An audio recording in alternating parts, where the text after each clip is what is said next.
What if the story of God is more complex and more fascinating than we've ever been told? We know Yahweh as the Almighty, the one God, the Creator. But what if, in the deepest layers of our oldest scriptures, there are clues to a different beginning? Not a beginning of error, but of evolution. Not of falsehood, but of a profound spiritual journey. Today, we're not attacking faith. We're exploring history. We're reading the Bible with the tools of archaeology, linguistics, and context. We're asking, what was the spiritual world like for the ancient Israelites? You'll discover that the Bible itself contains passages that scholars have long debated. Verses that mention divine assemblies, other heavenly beings, and a God who consolidates his sovereignty not in a vacuum, but within a vibrant, ancient tapestry of belief.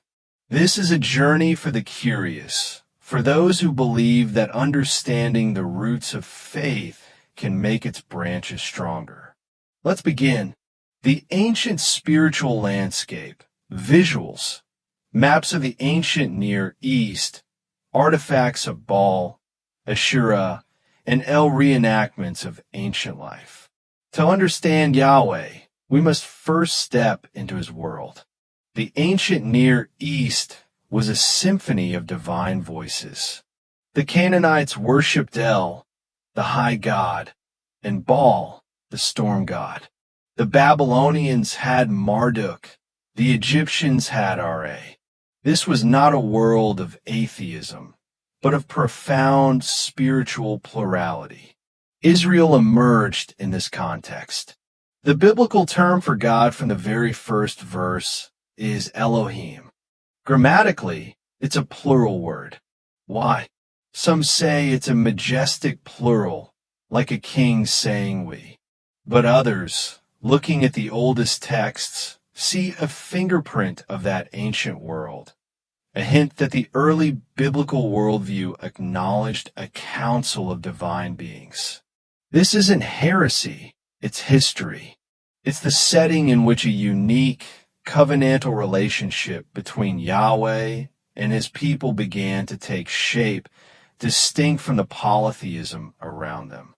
Evidence in the text, the divine council, visuals, scrolls of Psalm 82 and Deuteronomy 32, verses 8 to 9. Animated depiction of a heavenly council. The most compelling evidence isn't hidden in obscure texts. It's in the Bible we all know. Look at Psalm 82. God, Elohim, presides in the great assembly. He renders judgment among the gods, Elohim. The language is startling. It paints a picture of a heavenly courtroom where Yahweh, the Chief Justice, passes judgment on other divine beings for failing their duties. Then there's Deuteronomy 32, verses 8 to 9. In its oldest form, it suggests the nations were divided according to the number of the sons of God, with Yahweh taking Israel as his own special portion. These passages don't describe the later, absolute monotheism of Isaiah. They describe something scholars call henotheism or monolatry, the exclusive worship of one God while acknowledging the existence of others. This was likely the spiritual reality for many early Israelites. Yahweh is our God, the Most High, the one we serve, even if other people serve other powers. The spiritual revolution, centering on Yahweh, visuals, the prophet Elijah on Mount Carmel, King Josiah's reforms, destruction of pagan altars. This worldview didn't remain static. A powerful revolution took place, driven by prophets and kings who sought to purify Israel's worship and solidify its unique identity. The conflict wasn't just philosophical, it was dramatic. The prophet Elijah's showdown with the 450 prophets of Baal on Mount Carmel wasn't just a miracle contest. It was a public, high-stakes declaration. Yahweh is the one who answers. He is the true power. This revolution reached its peak with King Josiah's reforms in the 7th century BC.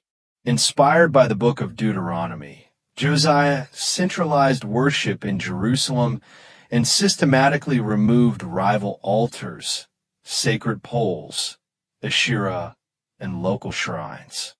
The goal was uncompromising fidelity, to channel the nation's spiritual devotion solely to Yahweh. This was a pivotal moment of self-definition. It was a transition from Yahweh is our chief God to Yahweh is the only God we will serve. The exile and the birth of universal monotheism, visuals, the fall of Jerusalem, the Babylonian exile, prophets writing in captivity. The final, most profound transformation was born from tragedy, the Babylonian exile. Jerusalem was destroyed. The temple, the dwelling place of God, was rubble. The people were captives in a land of seemingly victorious foreign gods. This crisis forced a radical theological leap.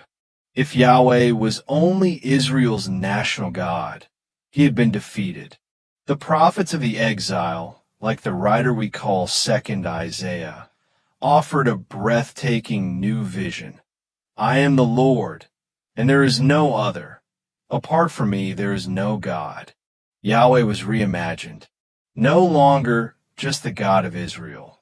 He was declared the creator of the cosmos, the sovereign over all nations and history. The gods of Babylon were recast as nothing, idols of wood and stone.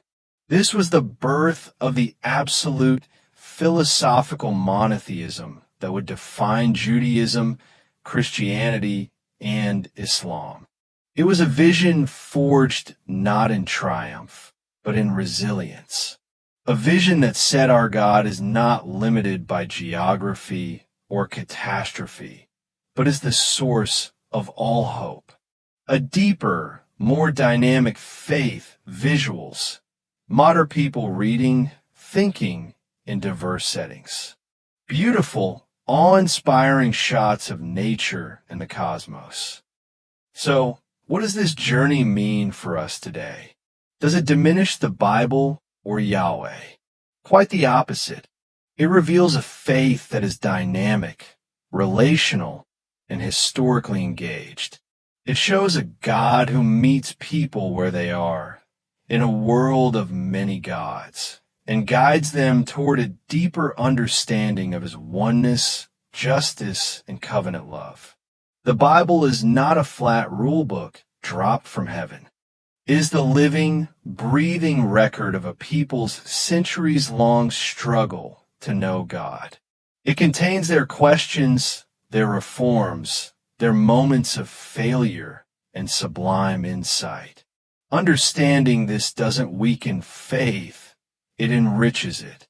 It allows us to see our own spiritual journeys, with their doubts, searches, and discoveries, as part of a grand, human tradition of seeking the divine. Yahweh's path to being recognized as the one God wasn't secret. It was a story, and it's a story that invites us into a more mature, thoughtful, and awe-filled relationship with the sacred. Visuals, clean end screen with video preview, subscribe button, channel logo.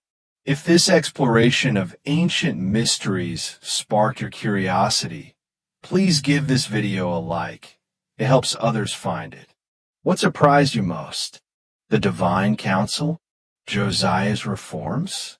Let's have a respectful conversation in the comments below.